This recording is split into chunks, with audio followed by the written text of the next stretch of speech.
পক্ষ থেকে 8 দফা দাবি পেশ করতেছি। আমাদের প্রথম দাবি হচ্ছে, গত কয়েকদিনে দেশব্যাপী সংখ্যালঘুদের উপর ভাঙচুর, লুটপাট, নির্যাতনের ঘটনায় বিচার বিভাগীয় তদন্তপূর্বক দোষীদের উপযুক্ত শাস্তি ব্যবস্থা এবং নিরীহ সংখ্যালঘু ব্যবসায়ী ও জনসাধারণকে যথোপযুক্ত ক্ষতিপূরণ প্রদান।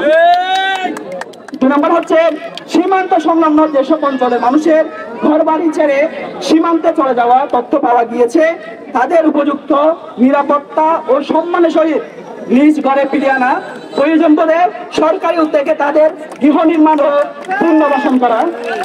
3 নম্বর দাবি হচ্ছে, হিন্দু ধর্মীয় কল্যাণ ট্রাস্টকে পূর্ণাঙ্গ রূপে হিন্দু ফাউন্ডেশন হিসেবে নিবন্ধন এবং তার সামগ্রিক কর্মপরিসর ও অর্থবরাদ্দ বৃদ্ধি করে কোনো প্রকার দলীয় লেজুর ভিত্তিক ব্যক্তি ব্যতীত নিরপেক্ষ সনাতনীদের প্রকৃত শুভচিন্তক ব্যক্তি দ্বারা পুনর্গঠন।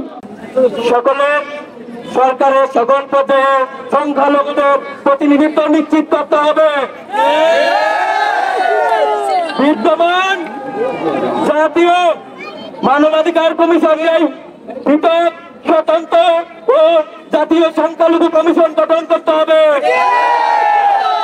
সংখ্যালঘুদের উপর হামলা, নির্যাতনের ঘটনাগুলো নথিপত্র করে আইনি প্রক্রিয়ায় সহায়তাপূর্বক ন্যায় বিচার করতে হবে।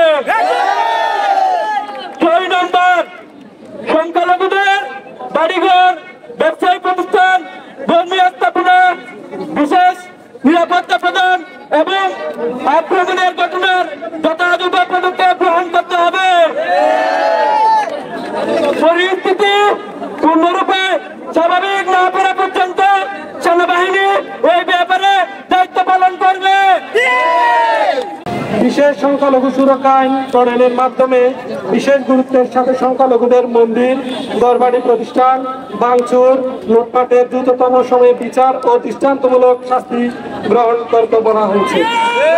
অনুষ্ঠান ও উৎসব যথাবিধি পালন করার জন্য পুরো দেশব্যাপী নিরাপত্তা নিশ্চিত করতে হবে।